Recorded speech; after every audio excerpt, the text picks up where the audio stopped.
Olá, pessoal do grupo de ombro e cotovelo de Juiz de Fora, tudo bem? Para quem não me conhece, meu nome é José da Mota e eu estou aqui hoje como uma aula inaugural da nova fase do grupo de ombro e cotovelo de Juiz de Fora.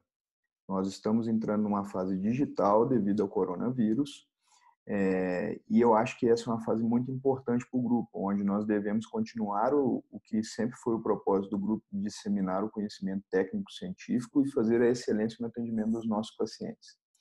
Então, diante disso, nós vamos começar aqui publicações que nós vamos colocar no Telegram, no canal privado do Telegram, que quem vai participar do Close Friends no Instagram, as regras estão sendo publicadas nos stories e no feed do Instagram do grupo de ombro e cotovelo, e a regrinha está lá, como que você vira um Close Friend, e uma vez virando um Close Friend, você vai ter acesso a todos os conteúdos que vão ser postados dentro do canal do Telegram.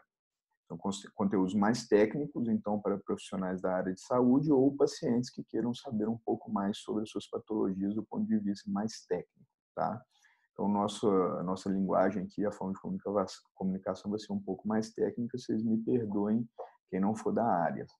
E eu hoje vou fazer a primeira discussão dentro da área de rigidez de cotovelo, que é uma área que eu sou apaixonado, que é a área do cotovelo, né? E dentro da rigidez, que é uma patologia extremamente frequente na nossa rotina diária, a nossa mestra em fisioterapia, a doutora Karine Lopes, fez uns posts uns dias atrás sobre o que seria facilitação neuromuscular proprioceptiva, e eu fiz um apanhado de qual a melhor evidência científica dentro da área de rigidez de cotovelo pós-traumática, e eu vou compartilhar com vocês como que eu faço esse tipo de pesquisa e como que eu chego nesse nível de evidência. Então, recapitulando, a Karine falou bastante sobre facilitação neuromuscular proprioceptiva nos posts, né, explicando um pouquinho sobre o que o Cabot criou lá atrás, junto com mais 2 fisioterapeutas, e como que isso ajuda no ganho da amplitude de movimento, tá?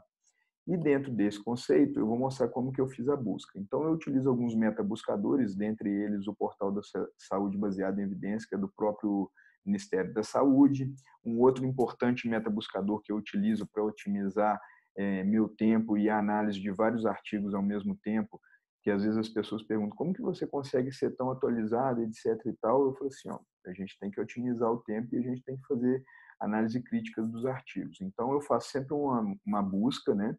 E dentro dessa busca, eu sempre priorizo na pirâmide de evidências de Oxford a melhor evidência possível.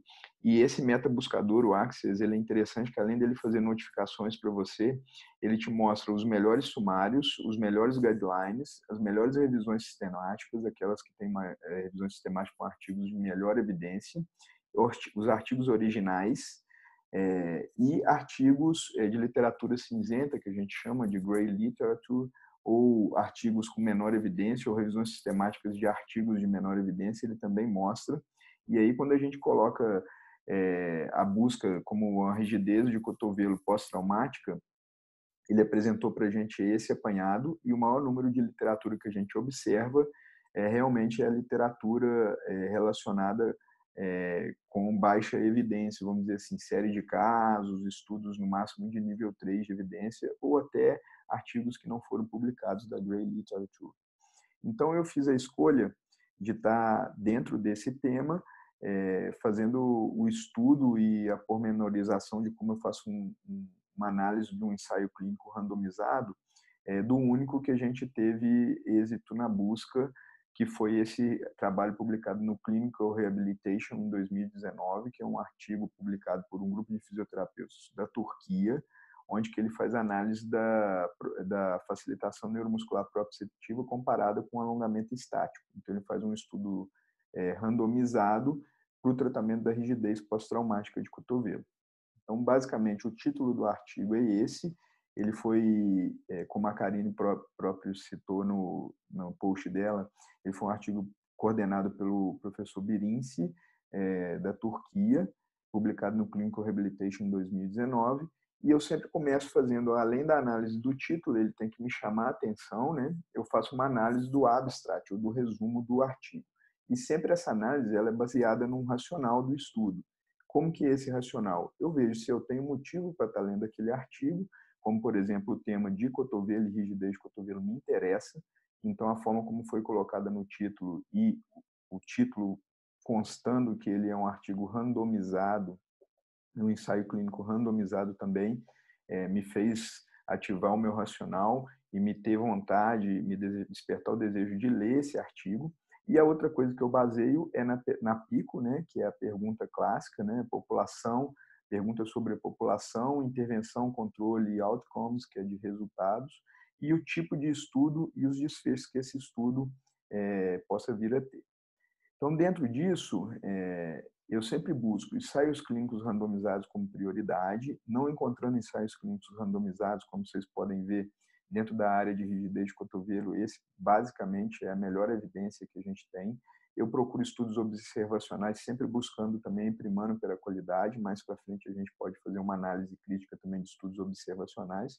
Revisões narrativas eu procuro evitar, mas às vezes é necessário para a gente poder entender principalmente os mecanismos que regem cada coisa que a gente vai tratar, e as revisões sistemáticas, que são o ápice na pirâmide das evidências, como a melhor evidência, principalmente quando ela prima pelo compilado de artigos de nível 1 ou 2, ensaio clínicos randomizados, então aí é sempre a melhor evidência possível. Então, o nosso artigo está aqui, e uma das primeiras análises que eu faço são qual revista que ele foi publicado, e aí dentro dessa revista eu vou atrás do fator de impacto. O fator de impacto, lembrando que ele não tem um número cabalístico, né? Então ele prima, na verdade, pela a comparação dentro da análise. Então, dentro das revistas de reabilitação, vamos dizer que esse fator de impacto de 1,2 ele não seria um fator de impacto tão ruim. Então, uma revista que importa. Eu também sempre separo o DOI, porque quando eu não encontro esse artigo disponível na literatura aberta, eu sempre vou no SciHub, e através do SciHub eu pesquiso através do DOI o artigo e tenho acesso a esse artigo. Olhe o título do artigo, então esse título aqui fala sobre exercícios estruturados combinados com a facilitação neuromuscular proprioceptiva, que é uma das coisas que eu estava pesquisando, ou alongamentos estáticos, que o público da fisioterapia vai bem entender o que seria um alongamento estático. Seria um alongamento diferente da facilitação neuromuscular proprioceptiva, onde é que você só permanece fazendo um alongamento.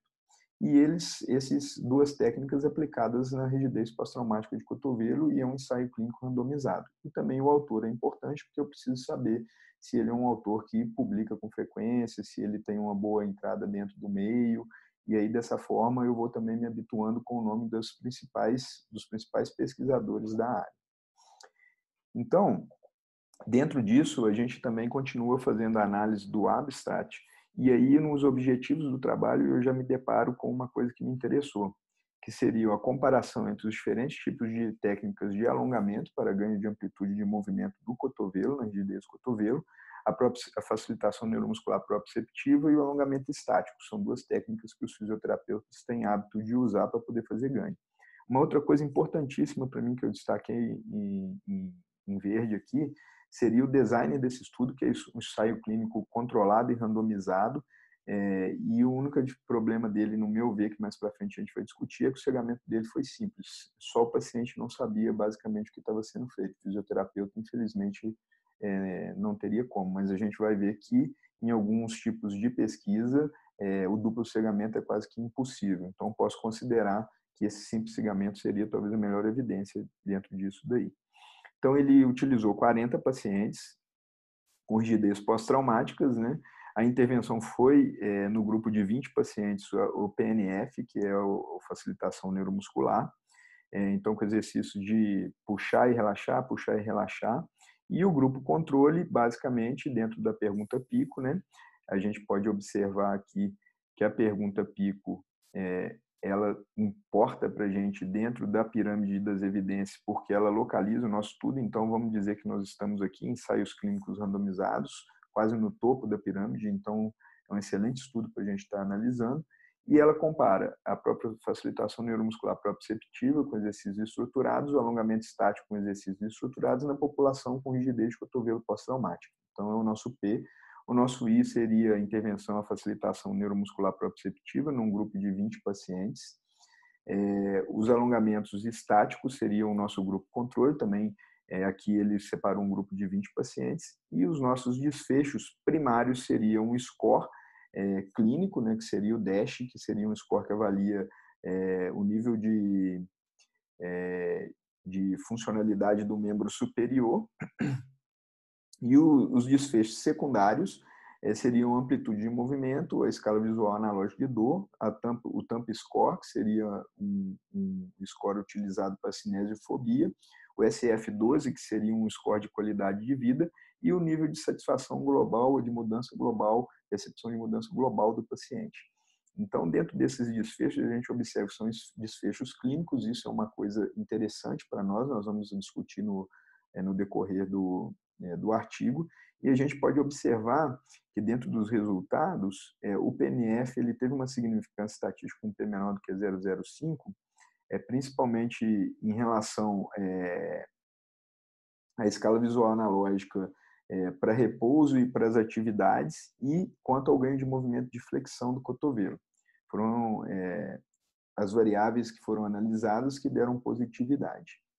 E o resultado, ele mostrou exatamente isso, que para ganho de flexão, de movimento de flexão do cotovelo e para dor em repouso e em atividade, ele apresentou uma significância estatística, sugerindo que um estudo em maior monta pode ser feito, que ele provavelmente vai fazer resposta às demais perguntas que foram colocadas no estudo. Então, sempre que a gente tem fazer análise dos estudos, o melhor para a gente não confundir maçã, banana, pera, abacate, como diz o doutor Adriano, colocar tudo na mesma cesta, o ideal é a gente fazer avaliação de ensaios clínicos randomizados.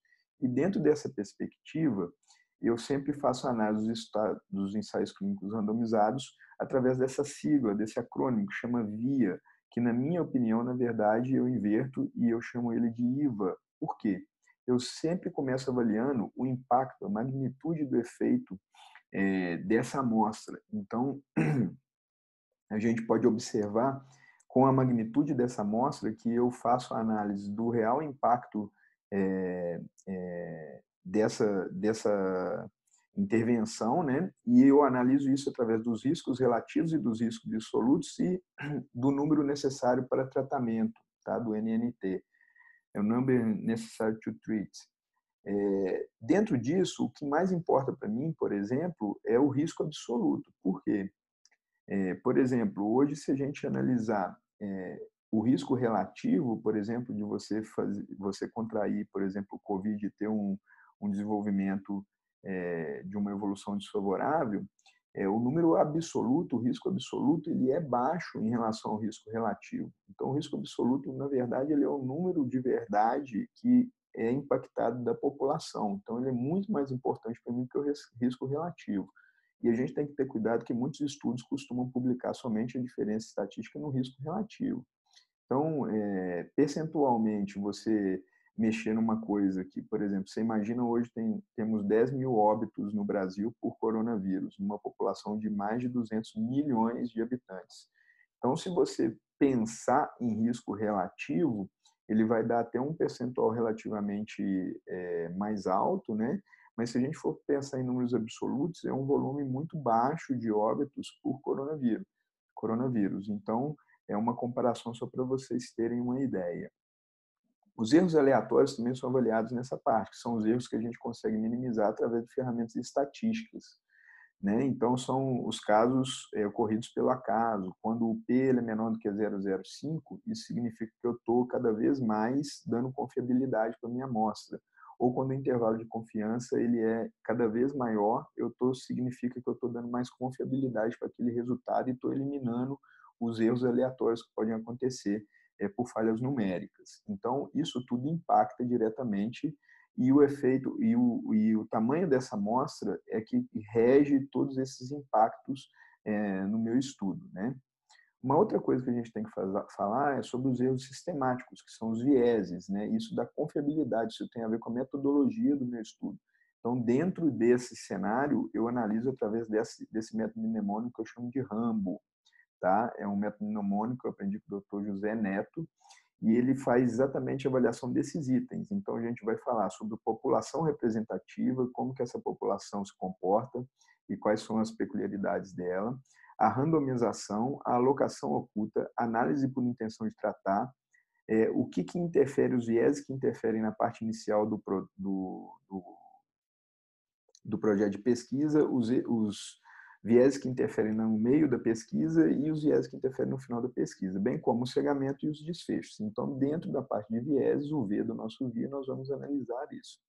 E em relação à parte da aplicabilidade, para que serve isso para o meu paciente, né? Então, não adianta eu ter um artigo fenomenal publicado e eu, na prática, não conseguir executar o que acontece naquele artigo. Dentro desse cenário, a gente pode observar que a rigidez de cotovelo pós-traumática é extremamente comum dentro da nossa área e isso impacta diretamente, então é aplicável ao nosso paciente a técnica de facilitação neuromuscular proprioceptiva, e isso daí tem uma lacuna de conhecimento na literatura, então não existem trabalhos com grande evidência mostrando nada a respeito disso. Então só esses dois fatos já me justificam a aplicabilidade desse trabalho. Então dentro disso nós vamos falar um pouco sobre a representatividade da amostra. Sempre num trabalho, um ensaio clínico randomizado, nós temos uma tabela 1, que é o baseline que a gente fala, que é onde que a gente tem as características demográficas da população estudada. E o ideal no ensaio clínico bem desenhado é que no final desse estudo, essa tabela 1 mostre que a gente não tem uma evidência científica, mas uma evidência estatística importante. Ele tem que ser maior do que 0,05, mais próximo de 1 possível, como vocês podem observar na coluna direita o P. Por quê? Isso significa que a população é homogênea, não teve uma significância estatística, não teve diferença entre os grupos. Isso também dá confiabilidade para o meu trabalho. Isso se deve ao fato de que, por exemplo, a gente vai analisar populações diferentes. Igual nesse caso, a gente fez critérios de inclusão de 18 a 55 anos, mas, por exemplo, tem pacientes de várias classes sociais, tem pacientes grandes, pequenos, pacientes mais fortes, pacientes mais fracos, obesos, magros. Então, isso tudo influencia e quanto mais homogênea é a minha população, melhor fica desenhado esse estudo. Dentro disso daí, a representatividade da amostra eu julguei como intermediária. Isso devido ao fato também de a gente, em estudos, ensaios clínicos randomizados, a gente tem um número mínimo meio cabalístico, que é em torno de 200, 300 pacientes, e esse N, quando ele é menor do que esse número, geralmente a gente tem uma perda um pouco da força da amostra. E esse estudo, ele faz uma análise interessante, porque quando ele estuda essa amostra, ele faz um cálculo através do MCDI, para poder ele estimar o poder dessa amostra. E aí ele descobriu, através desses cálculos, que a gente tem aqui uma representatividade e o poder da amostra de 80%. Então, isso daí é um fator positivo, apesar de ter uma amostra pequena de 40 só pacientes. Os critérios de inclusão, eles foram pacientes com fraturas de cotovelo tratadas por pelo menos 6 semanas, né, de forma conservadora ou cirúrgica. Mais para frente a gente vai falar um pouquinho disso, porque quando a gente vê assim, a gente pode imaginar, opa, peraí, então os pacientes que foram tratados conservadoramente podem ter um resultado pior, talvez, do que foi tratado cirurgicamente e vice-versa. Então isso daí pode interferir. Mais para frente a gente vai falar um pouquinho sobre a análise de covariância que foi feita no estudo, e isso daí faz com que a gente, quando a análise de covariância ela é analisada, a gente tem mais confiabilidade no estudo.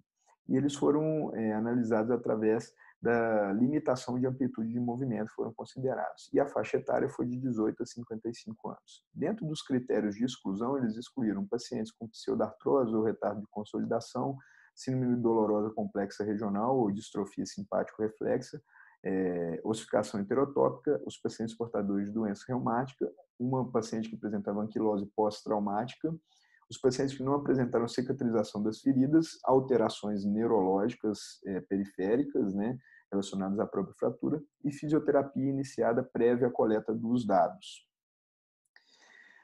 Dentro desse conceito, depois do R do Rambo, que é a representatividade da amostra, né, a gente falou um pouquinho sobre o tamanho da amostra e a homogeneidade da amostra, a gente agora, dentro dessa situação, nós vamos falar sobre a alocação. O que seria a alocação?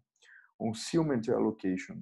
Essa é uma das medalhas de ouro para mim na análise dos artigos. Quando a gente apresenta uma alocação oculta, que seria o concealment allocation, a gente significa que esse paciente ele foi alocado sem ter qualquer interferência, mesmo antes da randomização, na escolha de grupos. Então, isso dá mais confiabilidade ao meu trabalho.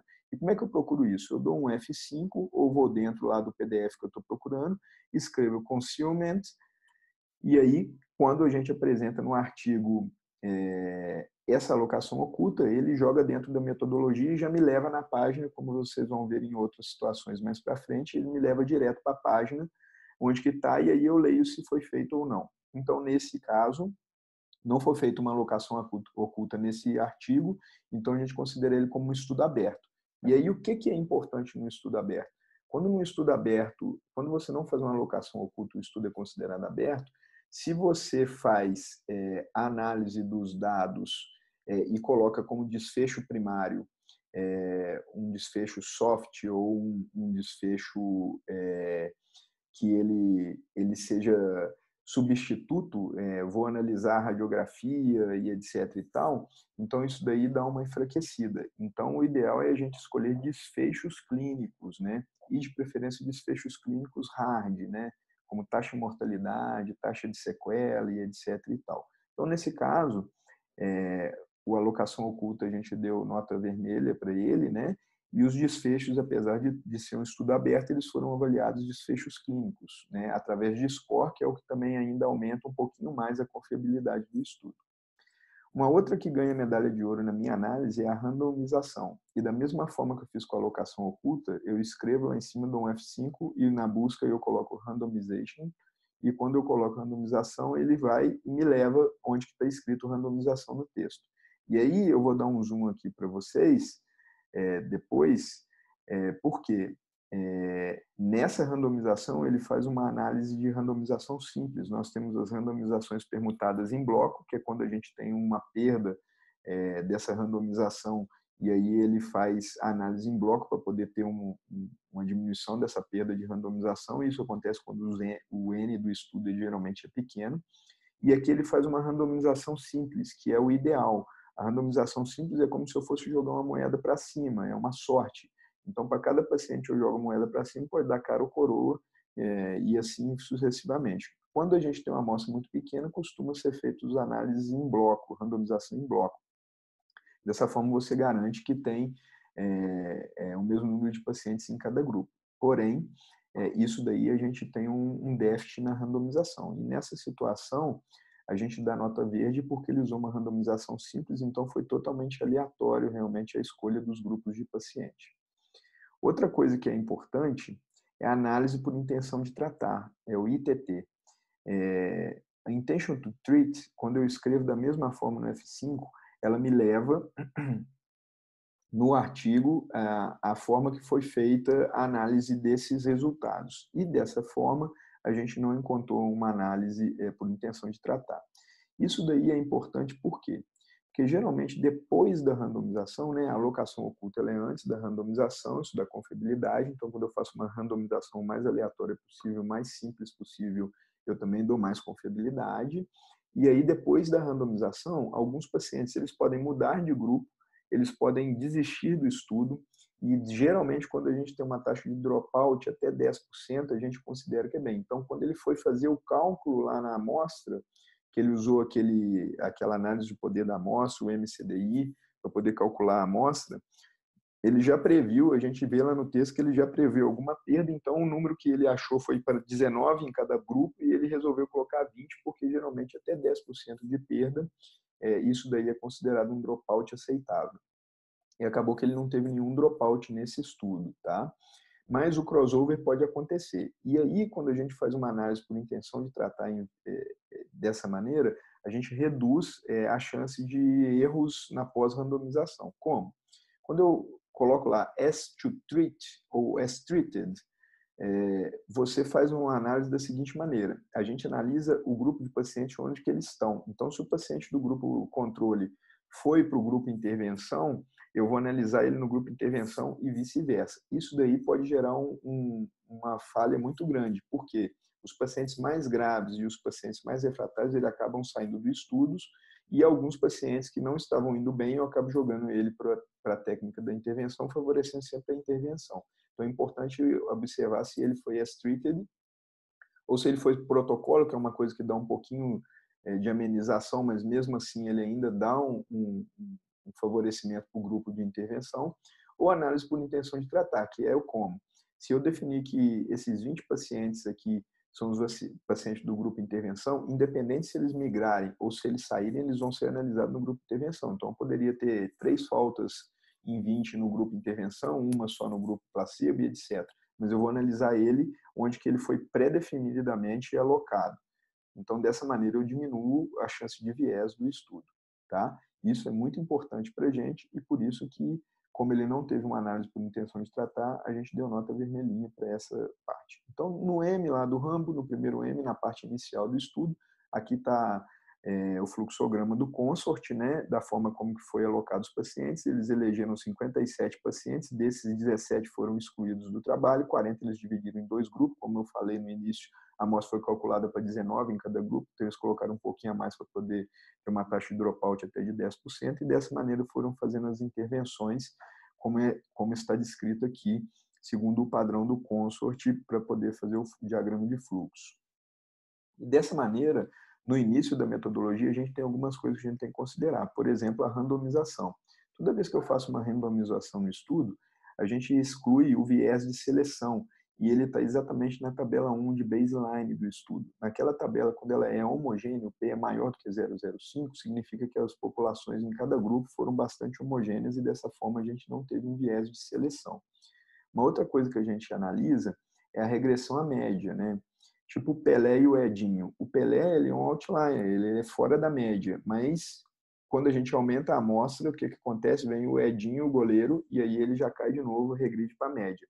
Então, toda vez que eu uso um grupo controle, isso significa para mim que eu estou fazendo um fenômeno da regressão à média e tornando um estudo com maior confiabilidade.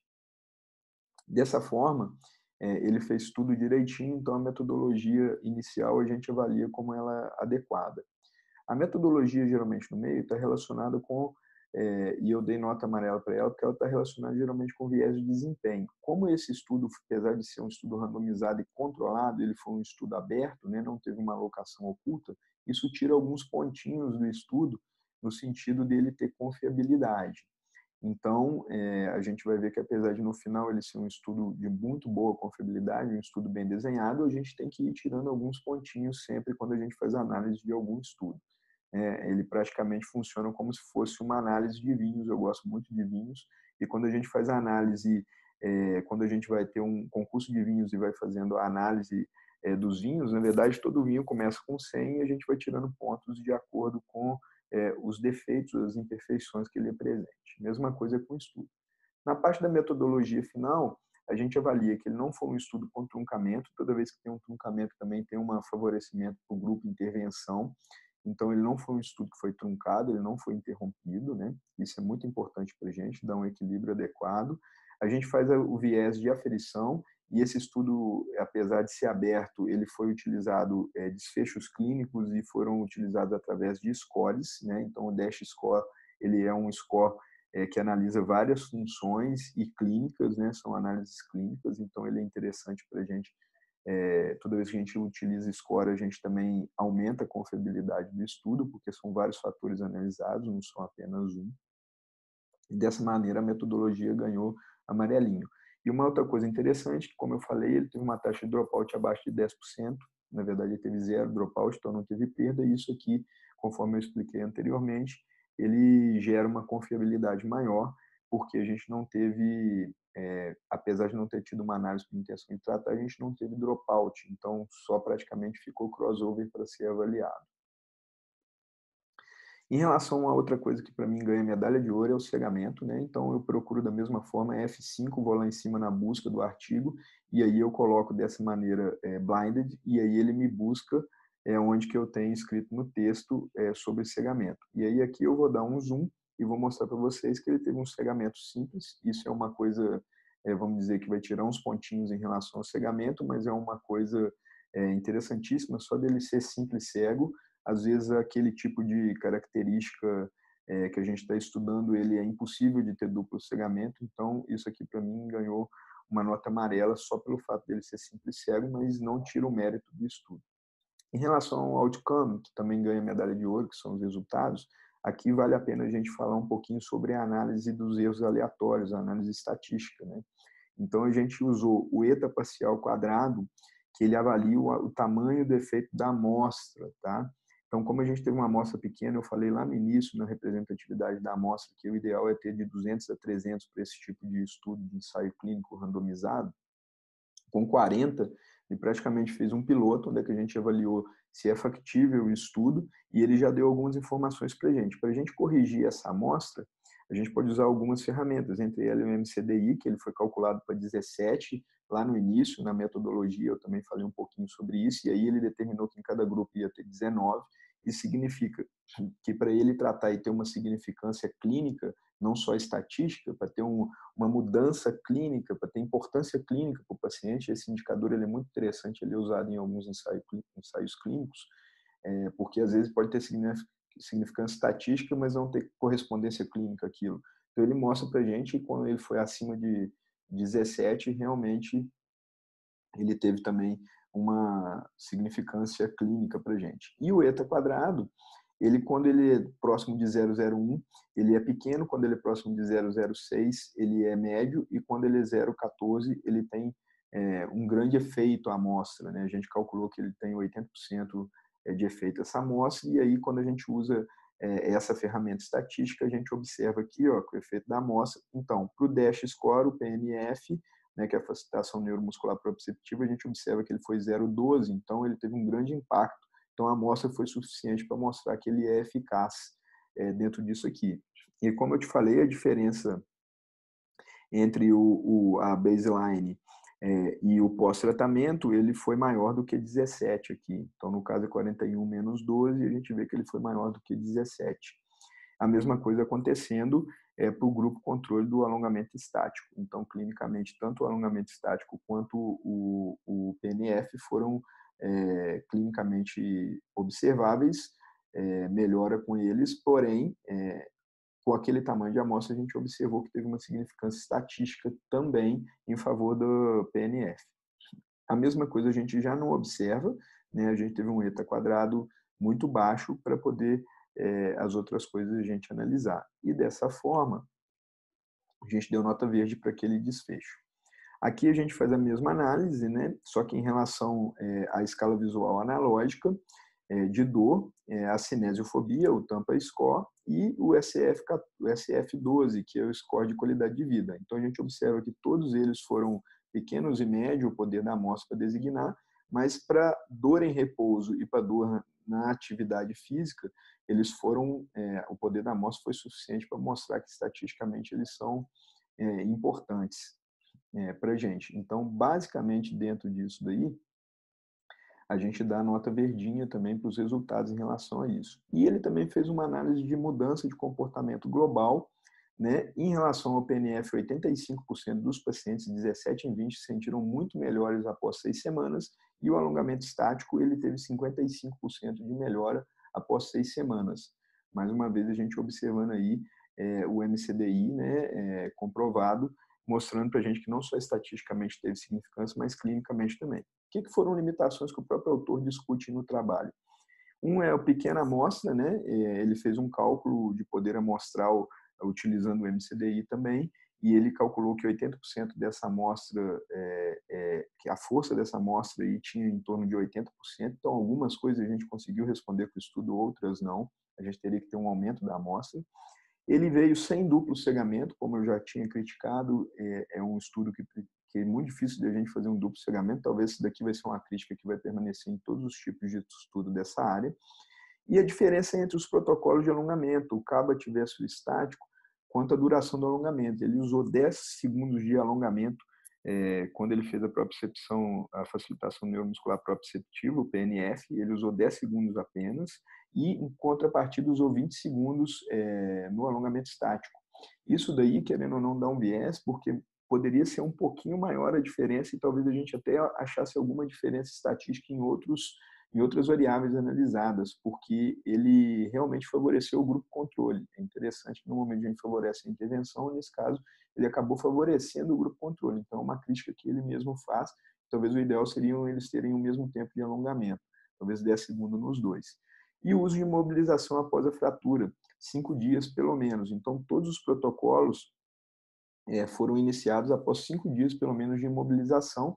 Isso aqui, na prática ortopédica, principalmente quando o paciente tem fratura, ninguém vai ter um paciente que teve fratura. A fase de início inflamatório de consolidação, ela acontece em torno de 5 a 7 dias. Então, nessa fase aí, realmente não tem jeito a gente caminhar o paciente para fisioterapia, porque ele vai sentir muita dor e vai interferir no resultado do trabalho. Então, apesar dele colocar como uma crítica, eu particularmente como ortopedista não acho que foi uma crítica, eu acho que todos os trabalhos deveriam ser feitos dessa maneira. Mas ele analisa, né, da ponto de vista crítico, que houve um atraso após a randomização nesses 5 dias, né? Mas apesar disso ele utilizou a ferramenta do ANCOVA, que é a análise de covariância, onde é que quando a gente tem duas intervenções diferentes, por exemplo, eu tive a intervenção do ortopedista e a intervenção do fisioterapeuta.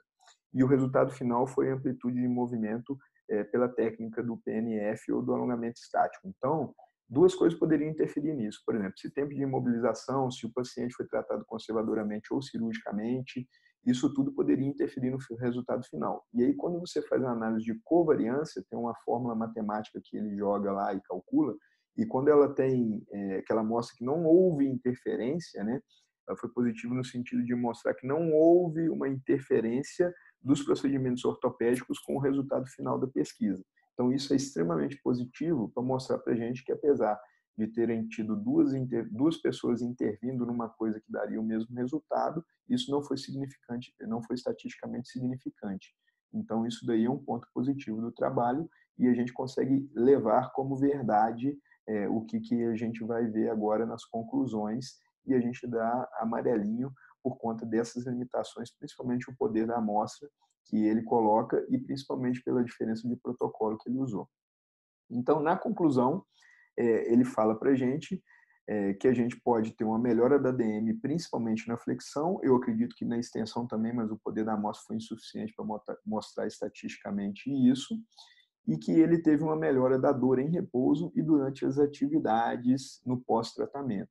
Isso daí também a gente pode afirmar, né, que o método de PNF ele é melhor tanto para ganho de flexão, quanto melhor também para melhora da dor em repouso e durante as atividades, né? Algumas perguntas a gente precisa aumentar o tamanho dessa amostra para poder respondê-las, principalmente nas variáveis relacionadas à amplitude de movimento. Eu acredito que isso daí, a gente aumentando um pouquinho o poder da amostra, a gente vai conseguir responder. E eu acredito que em relação à qualidade de vida também. Então, esse estudo que a gente pode concluir que é um estudo de muito bom desenho, e eu acredito que a gente fazendo análise crítica desses estudos de agora para frente, através desse meio digital, a gente vai continuar tendo boas respostas clínicas e continuar mantendo a excelência no tratamento dos nossos pacientes.